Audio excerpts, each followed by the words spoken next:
So, do you want me to start now, or? Yeah, but it's okay. Hey, microphone, my microphone test.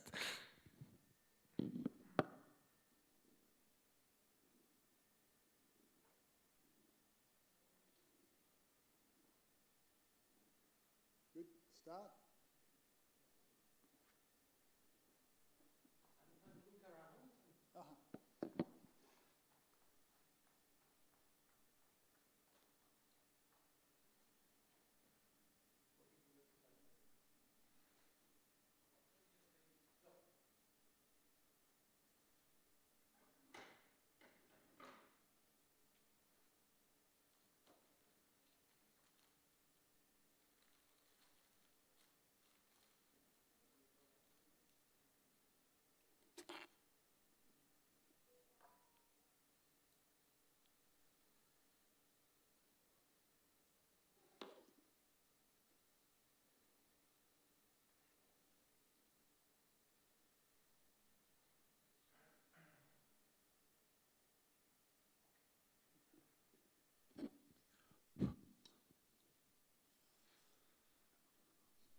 All right, so hi everyone. I'm Professor Roberta Robergse, originally Australia, born in Melbourne, 25 years in the US, and then back in Australia 2011, and now here in the Czech Republic. And we're talking about a passion of mine today, or at least I'm talking about a passion of mine today. It's been that for the last 30 years, actually, where I've been writing and conducting research, both computational chemistry research, as well as biochemistry, on trying to elucidate, find the answer, the cause of what actually causes acidosis. So it's the biochemistry of acidosis. And you'll soon see how the evidence has led to challenging the traditional view of what actually causes acidosis. So I gave a talk last Tuesday at Charles University in Pilsen, and that talk was geared very much to medical interns, intensive care physicians, and you'll see at the end of the talk I do some application to those medical implications for the new approach to understanding acidosis. But along the way, it's a journey. So the first 10 or 15 slides, it's all the background information. I'm assuming not all of you have come out of organic chemistry and biochemistry classes in recent years. So we have to go over some background chemistry, understand what acids are, look at some history, and then we delve into the evidence that I've been collecting here, right? I keep forgetting the name, Peter, the Clinical Biochemistry Diagnostics Lab, something like that, right, is where I've been collecting most of the data. Now, forgive me because my screen's up here and I'm going to use that when I need to highlight stuff, and I've got to hold the microphone, and for my aging brain, doing more than 3 things at once, talking, holding a microphone and pointing, could be a bit challenging. Now, I have a big collaborative team here, all amazing Czech people. I'm the only foreigner, and I need to thank them for access, help, support, direction, as I've progressed through this over the years and since being here in September. Now, I added a bit of a change to the title because the more people I talk to about this topic, the more some people just get frustrated and realizing, oh, I've been taught wrong, damn it, and I get the blame. I mean, I'm just the messenger of the evidence, and I follow the evidence because as a scientist, my job is to search for the truth, and sometimes that means correcting mistakes. And correcting mistakes, just as in life, is a really, really important part of science. If we don't do that right, we can never progress ahead. So big responsibility, even though it's painful sometimes to be in that position. So let's move ahead. So the first thing you have to understand is, well, what is an acid? And for the body, right, acids can be defined, well, really anywhere, acids can be defined as a molecule that has a functional group, and we'll talk about this one in a sec, that has a hydrogen atom that can leave an electron with that oxygen, and that hydrogen atom, when it doesn't have its electron, right, we call a hydrogen ion, and some scientists just call it a proton, because kind of chemically that's the main structure that's left. So when I talk about a hydrogen ion, I'm talking about a hydrogen atom that has lost its electron, right, and it's charged, right? So it's got a positive charge because of that. And the concentration of those hydrogen ions determines what pH is, what the acidity, right, from the pH scale is our most common way of quantifying it, is. So an acid then, and this functional group is called a carboxylic acid functional group, a carboxyl group. Don't worry about the chemistry, the nomenclature, because as you'll find out, I'm going to say later that, it's generally wrong in how we use it, but that functional group there is predominant in most cells of the body. And when our cells become acidic, molecules with this functional group get produced more and more. So it's very tempting to link, right, association to be cause and effect, but we have to be very careful about that.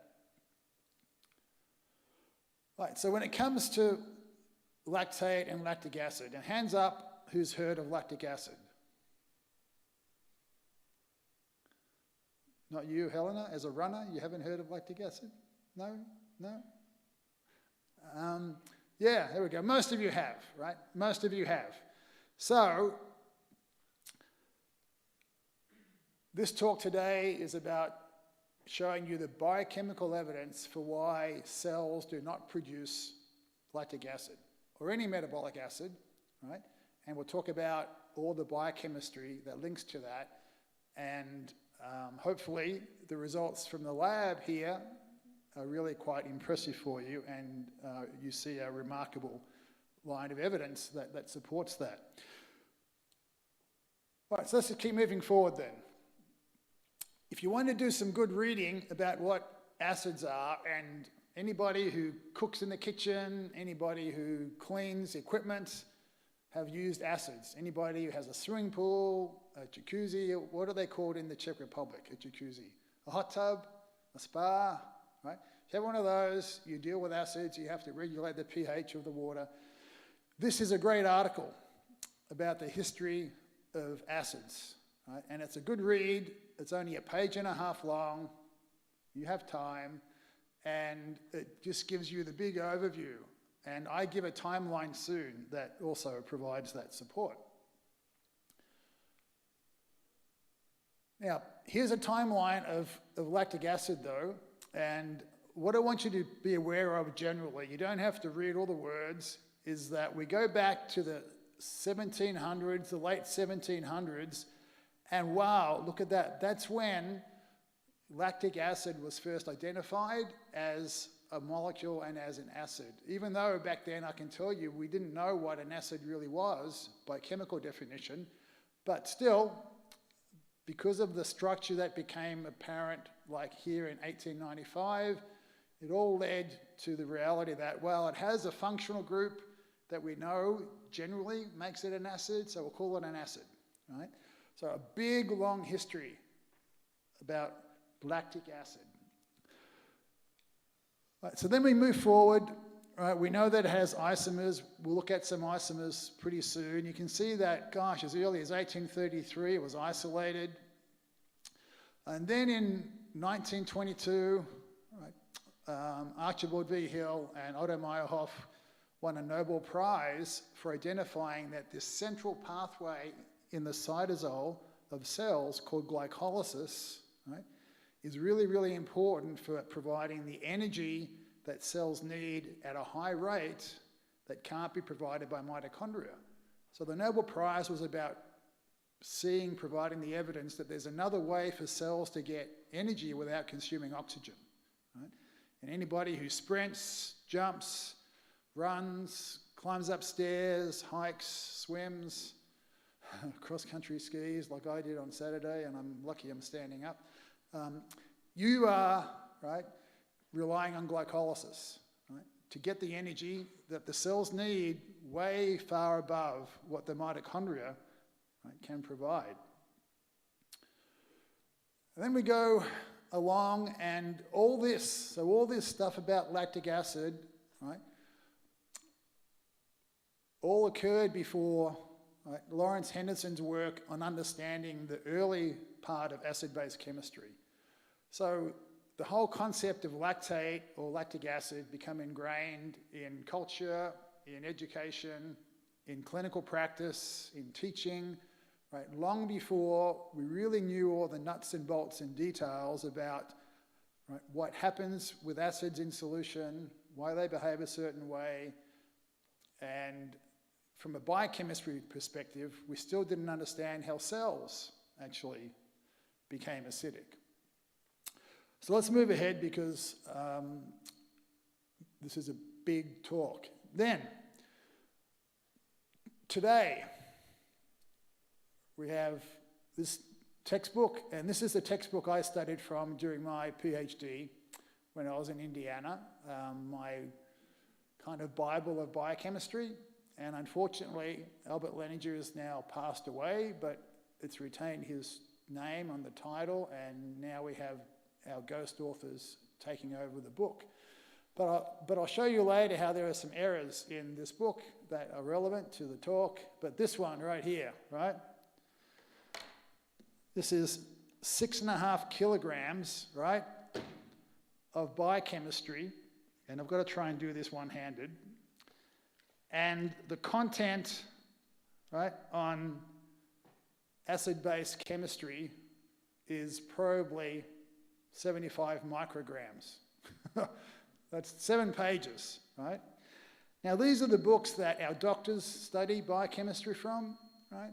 And my colleagues, some of them who work in intensive care, they're working with patients whose acidic condition worsens their state and increases their risk for premature death. And we have 7 pages, right? 7 pages. And the biochemistry I'm going to show you today, just from what we're doing in the research, would be a small book in and of itself, right? Now, there are other books on acid-base chemistry, but you would think, right, medical biochemistry, right, would give better understanding of this acidosis condition. But lo and behold, even though these textbooks present structures, there we go, that oppose what they're saying. So in this book, you see that it's talking about, you know, muscles contracting or running, or animals running to exhaustion. And then there's lactic acid buildup. They're talking about ketone bodies as acids. Leninger talks about, like, small end products of metabolism like lactic acid, and they talks about the ionization of lactic acid, and that causes the muscle, right, to fail. So even these modern textbooks today still talk about lactic acid, even though for 30 years, not only myself, but other researchers have shown evidence that it's wrong, and it just takes time to change. But the sad part about it is, right, we're still teaching about cells producing acids today. So let's move on. So the problem, there's lots, right? So we know that the science of acid-base chemistry is young. The whole primitive concept and understanding was really ingrained into our culture before we knew enough about acid-base chemistry. And we're going to go through a brief history of fermentation soon, right? And we're in the Czech Republic. What a great place to talk about acidosis, because the history of Europe was based upon beer, bread, and in my simple mind, sauerkraut. And preserving food was based upon fermentation, and that's what began the whole field of understanding acids and bases. But more about that soon. Right, so that primitive background without enough knowledge led to mistakes. Right? But when I show you the biochemical evidence, it's very clear that cells don't produce metabolic acids as a product of a chemical reaction. They produce their ion structures, which instead of being acids, they do the opposite, they're bases. So they would bind to hydrogen ions and delay or prevent an acidosis. And so I'll show you how hydrogen ions come from other chemical reactions. And that, from a clinical perspective or from a sports perspective, if you don't understand where the hydrogen ions come from, how can you prevent that condition? And then how can you know the best way to treat that condition? So this has importance to athletes, right? Clinical conditions, and anybody who wants to move faster than a walk. It has relevance to.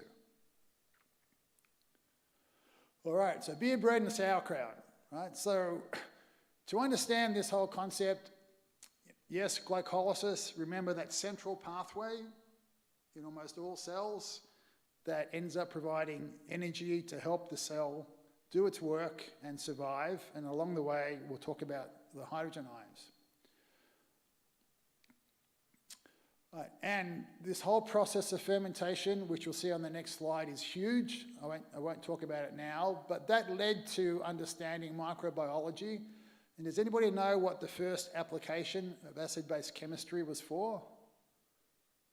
It was in America. It was in California. And California grows a lot of citrus, right? So the first applications of understanding the use of pH and where the source of money came from, right, to further investigate the technology involved in that was from agriculture, right? Had really nothing to do with human function, patients, right, or animals in that regard. Right, so where we're going now. So then that led to the whole field of acid-base chemistry and definitions and metabolic biochemistry, and along the way, yes, there are some anomalies. An anomaly is evidence that opposes the conventional teaching, right? Or opposes the conventional understanding.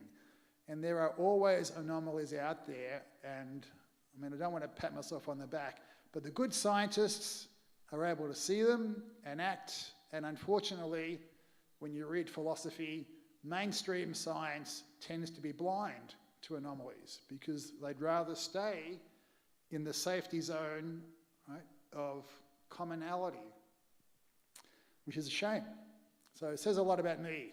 I don't mind getting beaten up by going outside, right, of those lines. So there's a history of fermentation. I've got to move through this pretty quickly. Goes back multiple millennia, right? So there's evidence of beer and bread, right, thousands and thousands of years ago. The Roman Empire spread it throughout Central Europe, the Czech Republic, and I guess what was then and before, right, the Austro-Hungarian Empire. Way before that, the culture in Central Europe, before there were countries, was that they knew that the yeast in the air, right, and how you make sourdough bread, and yeast is a special type of fungus, actually. It's not a bacteria, but the yeast in the air was able to improve, right, how we can make bread, and then was able to improve food preservation, and that improved the nutrition and health of humans, and you can say that if it wasn't for fermentation, we may not exist today. And then it gets crowded, right? We've got, wow, I've got issues about, again, lactic acid on the bottom, and things are really crowded here, and it wasn't until 1934 that we were first able to measure pH, right, through Beckmann's acidimeter, as it was called. So if we go back to the 1920s then, Hill and Meyerhoff's Nobel Prize, what are we looking at? Well, we know that there's lactic acid, quote unquote, and acetic acid is the acid in vinegar, right? So we never use vinegar, right? That's really a fairly concentrated acetic acid. And then if you know your biochemistry, there's citrate, and citrate's a very important intermediate within the mitochondria for a cycle called the TCA cycle or the Krebs cycle. But anyway, so what's the evidence? Well, the evidence is that, if you think about it, they then had, well, acid molecules are in food items that taste sour, right? Lactate got its name because they tasted off milk. It was sour, right? Milk, lactation, right? The molecule was called lactate. We know that there is this molecule, lactate or lactic acid, in muscles that are exercised heavily. And we know that during those conditions, the tissue pH, which in the 1930s on we can now measure, it's low. And when those molecules aren't present, it's not low. So then they did what's called induction mixed with deduction. So they used that evidence to come to this conclusion, which you can understand back then. You can understand that that was a logical conclusion to make. But there's a risk with induction and deduction because you can never, ever, ever, well, or you should never, ever, ever place truth to that induction unless you test it, right? Unless you experimentally prove it, right? And that was never done, right, back then, right? We're doing it now, and I've been doing it for the last 20 years, and hardly, well, I shouldn't say hardly, many scientists haven't liked it and have disagreed. But wow, wait till you see the evidence that we've acquired here pretty soon. So there's our status. That's what's been going on. But there's another theory. Well, what if a cell is in stress, right, and then it, what we call upregulates, it makes the reactions of glycolysis occur more rapidly and more frequently. It tells the cell to make more enzymes, so you even have more reactions occurring, and there are hydrogen ions from different reactions that come off. And there's this one here from the glyceraldehyde 3-phosphate dehydrogenase reaction early in phase 2 of glycolysis that is the most hydrogen ion releasing reaction in a cell. Right? But most people, even biochemists, don't know that yet, which is a shame because the evidence is there. And then at the tail end of glycolysis, you produce pyruvate, and here's this reaction we're talking about today. Right?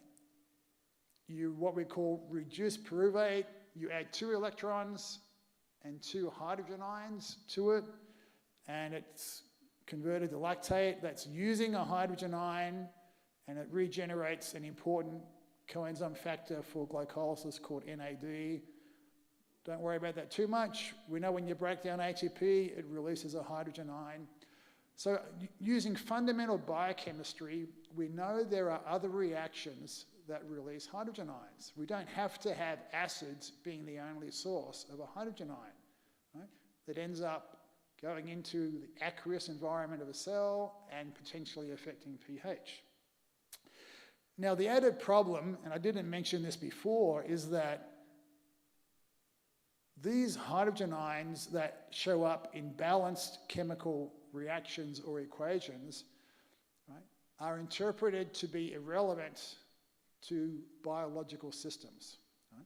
So when I saw this when I was studying biochemistry, and I'll never forget this, I asked the biochemistry lecturer, I said, well, surely these are important. What do they do?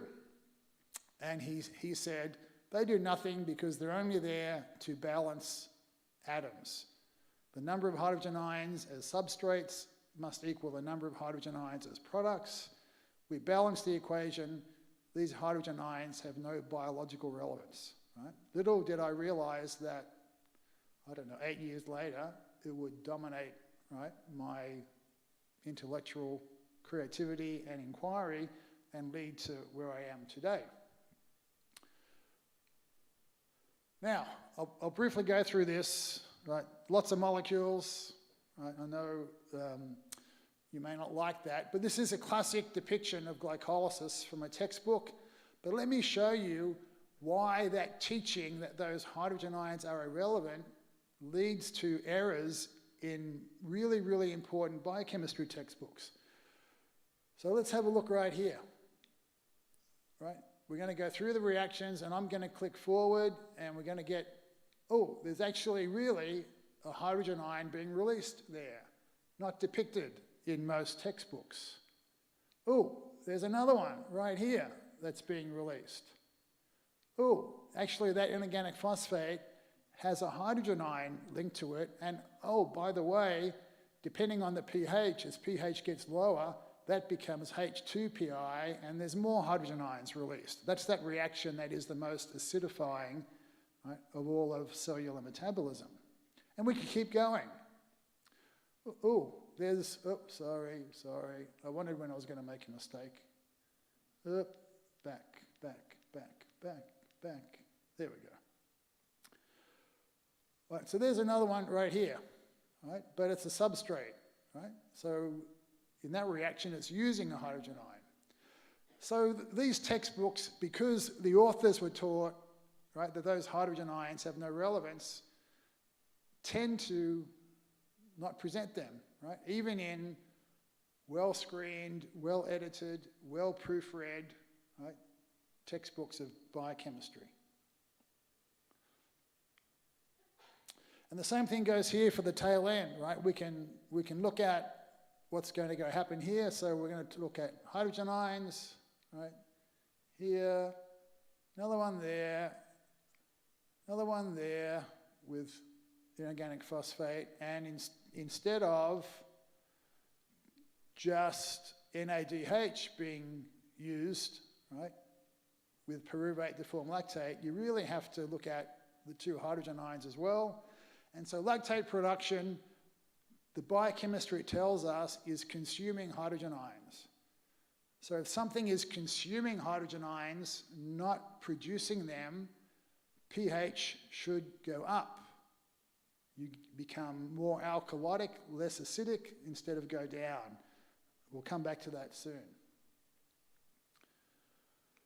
All right, so from that traditional perspective, when I look at the evidence, right, all the answers are no to those traditional interpretations, and we've gone over all the reasons why that they're no already. Right?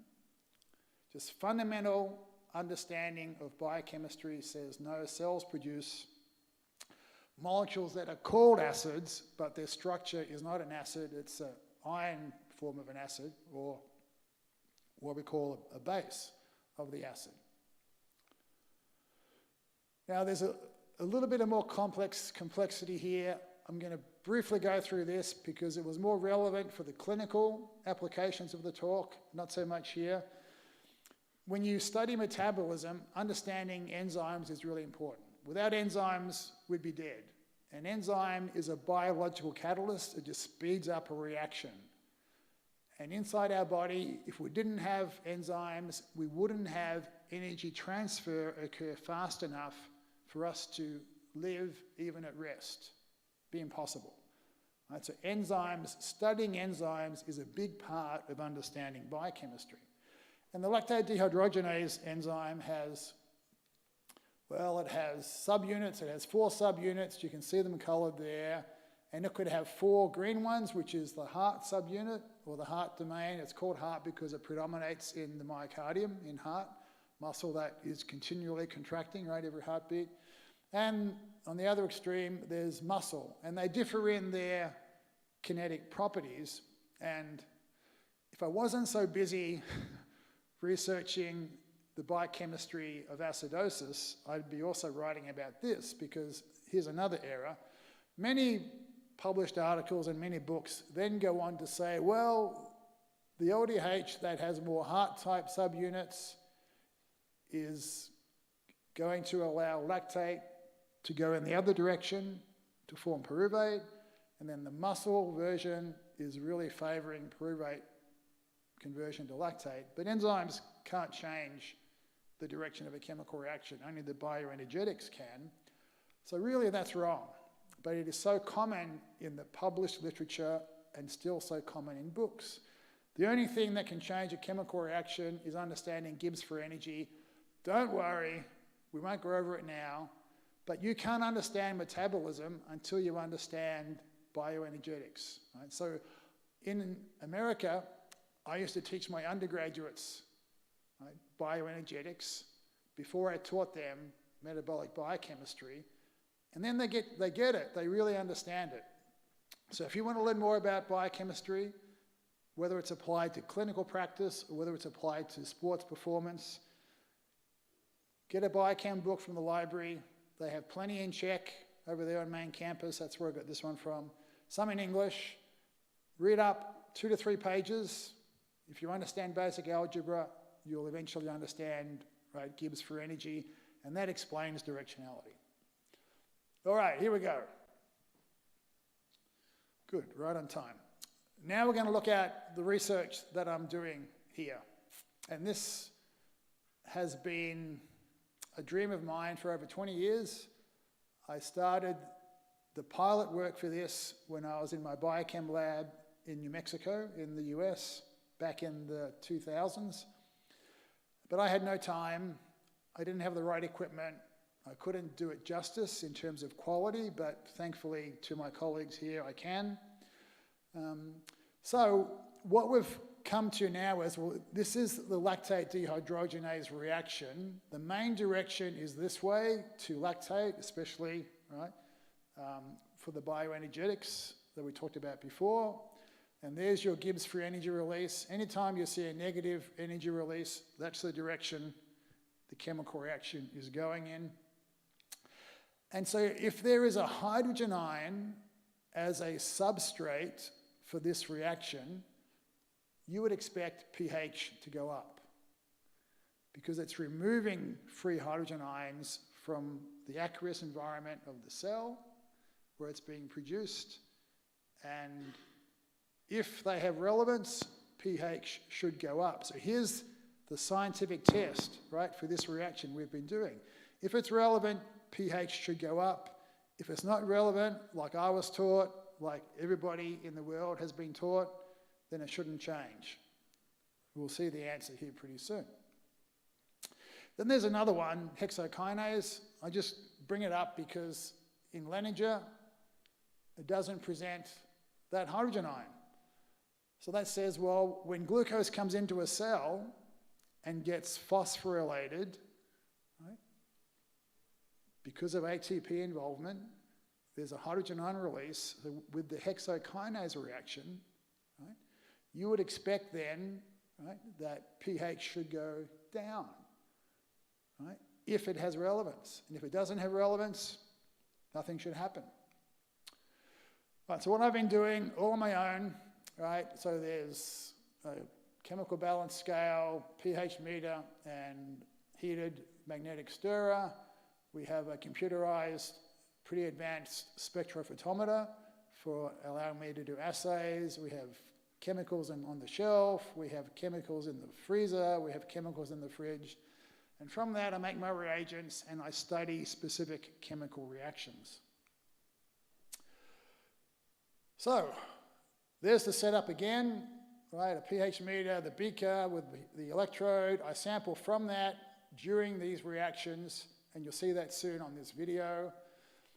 And then I put the samples in pretty well concentrated acid to stabilize it, destroy the enzyme, the reaction ends, and I eventually do assays from here, which I'll be doing a lot this week.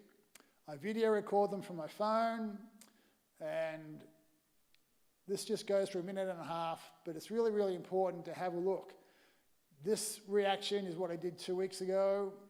It's the lactate dehydrogenase reaction in the direction of lactate, right? If the biochemistry as I present it to you is right, pH should go up, right? So let's see what happens. I'll be quiet. Start pH, right? 6.17 is the start pH. And you'll see me sample from the beaker every 10 seconds. Away we go.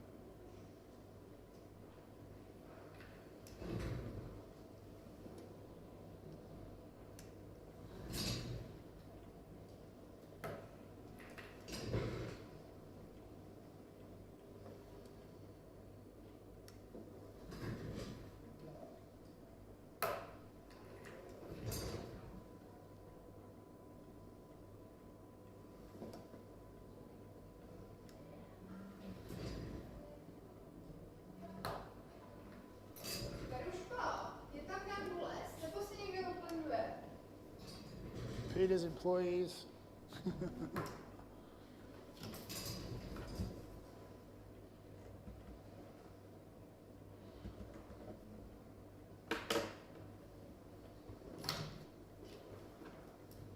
Okay, almost over.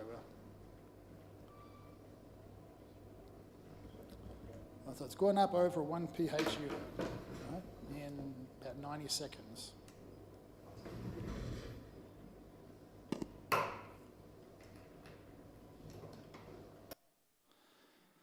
All right, so pretty clear evidence, right? So the lactate dehydrogenase reaction is doing what the biochemistry says it should do if you account for the hydrogen ions, right? And so when cells produce lactate, cells need to, and it's beneficial for combating acidosis, and it's providing this 3-carbon energy molecule that can leave the muscle cell or any cell. Right now, my colleague is looking at a leukemia patient, and this leukemia patient ended up having blood lactates of 10 millimoles per litre, which is pretty high. It's like the lactates you might see after an 800-metre race, for example, right? But the blood pH is alkalotic, right? So the blood pH is above 7.4, so it's a metabolic alkalosis, and that's what the biochemistry says can happen. When we get acidic, the hydrogen ions are coming from somewhere else, right? And we've seen that already with what we've looked at. So, if we go back to the hexokinase reaction, first though, you'll see that, like I said, if we are releasing a hydrogen ion, we should see a decrease in pH, and there's 2 different conditions based upon how much enzyme I add and how much substrates I start with, and a profound decrease in pH, right? Remember, this is not what we're teaching. If you asked anybody in a hospital or anybody in a sports team about what happens when you produce this molecule, they say, the exact opposite. Right, so there's 2 conditions of LDH, which we've talked about, going towards lactate production. There's some added conditions, all the same, right? Just differing a little bit based upon the enzyme activity and the substrate concentration. What about the other direction? We can push it the other direction because I control the beaker. I start with all the substrates, so the lactate and NAD, and I can push it the other way because all chemical reactions can go either way, right? This just depends on how much substrate versus product you have. And there you see a decrease in pH, right? Just as you would expect from the biochemistry. Right? Different conditions for that reaction, very clear, right? When you convert lactate to pyruvate, you release a hydrogen ion, right? And that can only contribute to potentially developing acidosis in that direction. So when you look at them together, you get that, right? So clearly very, very different. Right?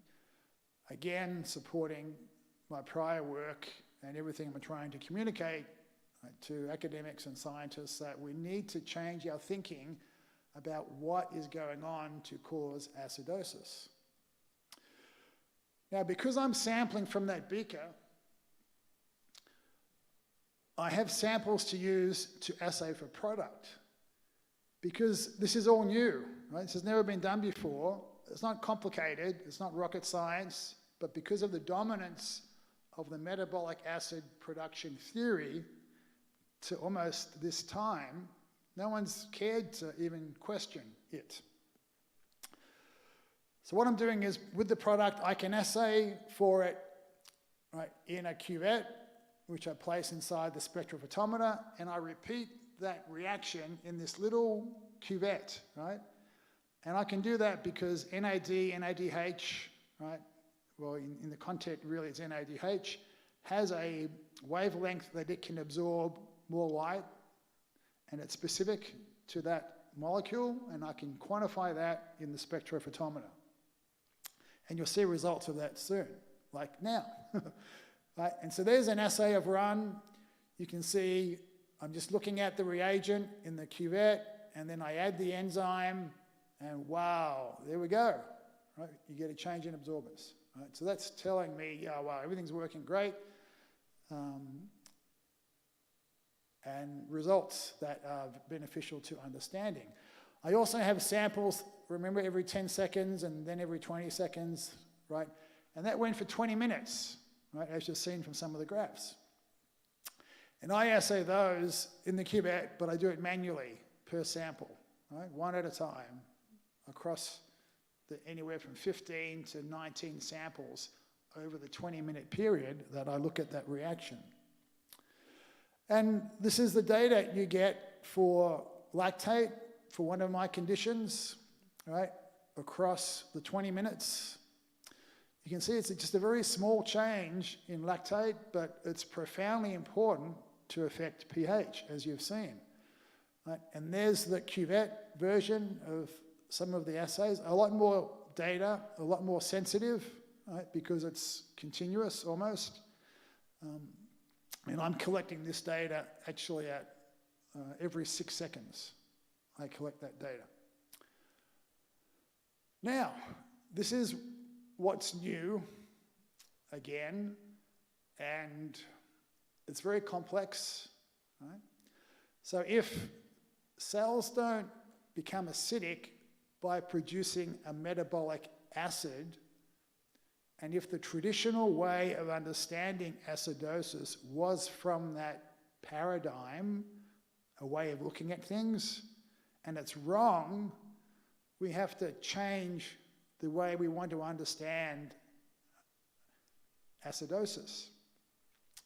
And we're going to be the first people to try and do that with the work we've got. So when you see this relationship between pH and lactate, look how linear that is, right? This is just incredible, right?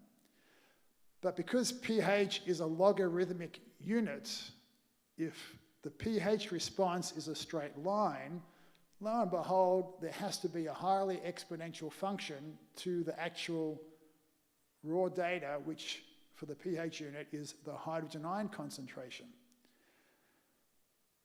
Now, I don't mean to rock your heads, but let's just go one step further. Now, if the result of each hydrogen ion was the same to acidosis when you produce one molecule and then another of lactate, that would be a linear profile. But because it's exponential, there's something more complex happening with the association between the hydrogen ions and water. And water has its own ionization constant. It's called the ion product of water.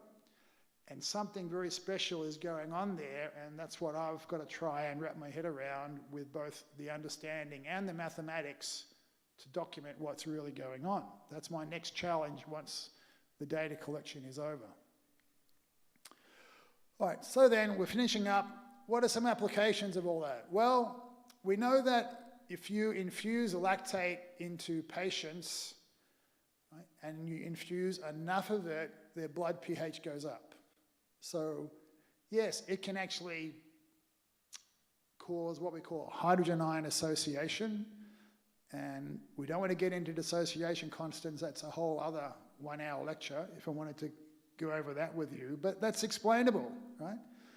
It's in its ion form, a small proportion of those lactates will bind or will have a hydrogen ion that binds to it.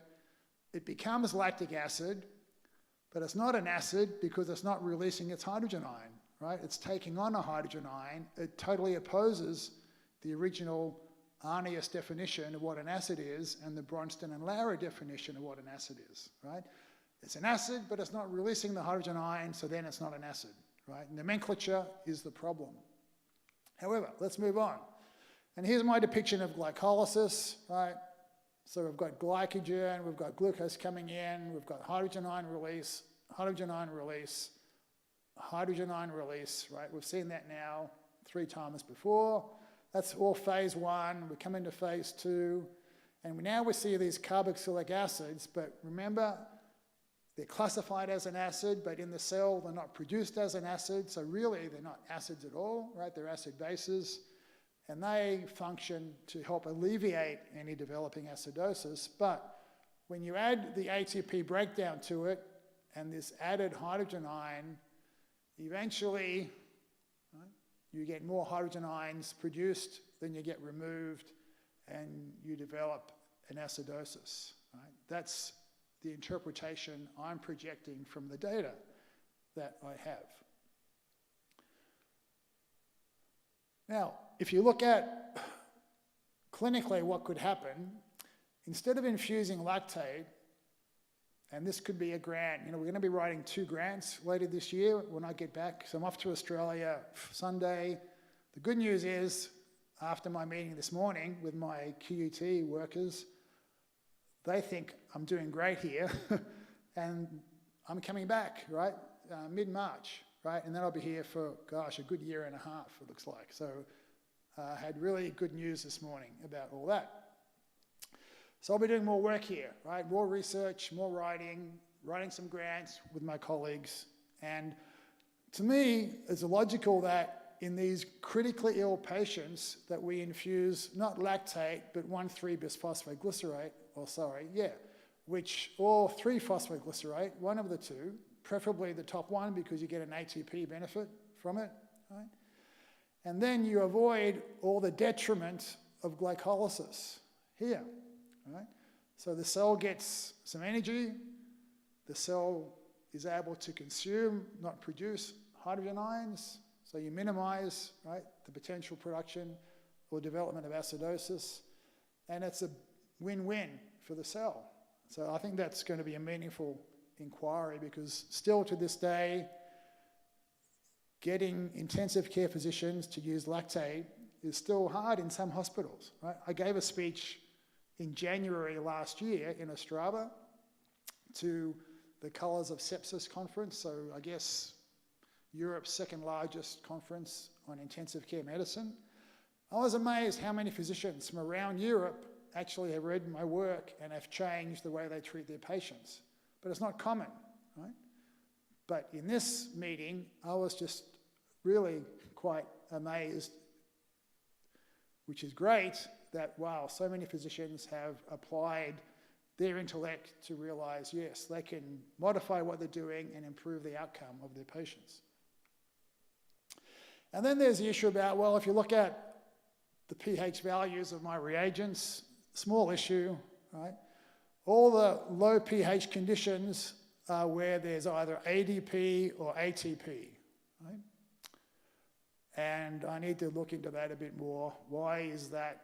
We don't view ATP as an acid, but in all these reagents, it's actually causing, right, the lowest reduction in the reagent pH. And I've got to investigate what chemical structure this really is that I'm getting from my chemical distributor. All right, thank you for your patience, your thinking. Hopefully you know a bit more about metabolic biochemistry, but more importantly, hopefully you realize that you should always, always, always, always question, right, knowledge. If you don't question knowledge, you don't know the mistakes, and you're stuck in a rut, not being able to move forward. Thank you for your attendance and interest, and stay warm. Any questions?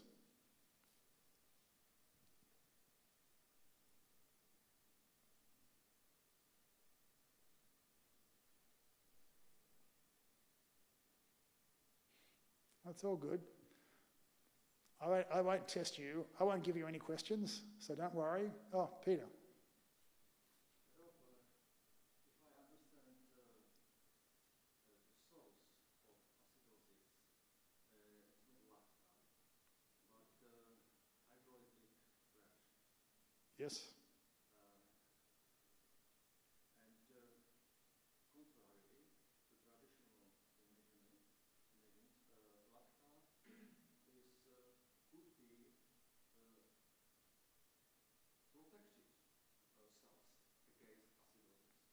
Yes. Yes. Yes. Yes. When I so. Can we say about lactate is buffer? Yes. A mild buffer, not a strong buffer, but yes, it can buffer hydrogen ions, yes. As could any of those carboxylic acid intermediates of glycolysis. Yep, true. Part of my job when I'm in Australia is to consult with our Olympic training centres. In every state in Australia, there is an academy of sport where our elite athletes attend. And, you know, they have changed the way they assess athletes since the 90s, again, because of my work. And instead of viewing an increase in lactate as bad, they now realise that for their sprinters, right, so 100 metres, 200 metres, 400 metres, 800 metres, and even all the way to the mile, their best athletes produce more lactate, right, than their less good. I won't call them worst, they're less good athletes, right? So, you know, it's already making huge ingrounds into how we manage, train, and assess improved training or the presence of detraining in our elite athletes, right, all around the world. And that's great to see. That's really remarkable. And like I said, in Ostrava, it's already made its way into clinical practice and how patients with underlying conditions that induce an acidosis, right, are better managed. Control the acidosis, then you can aggressively target the cause of the pathophysiology of that disease process. And that's what they're doing, which is great. Thanks for your time. Good luck with your exams, students. And yes, enjoy your next semester. And the staff. Okay.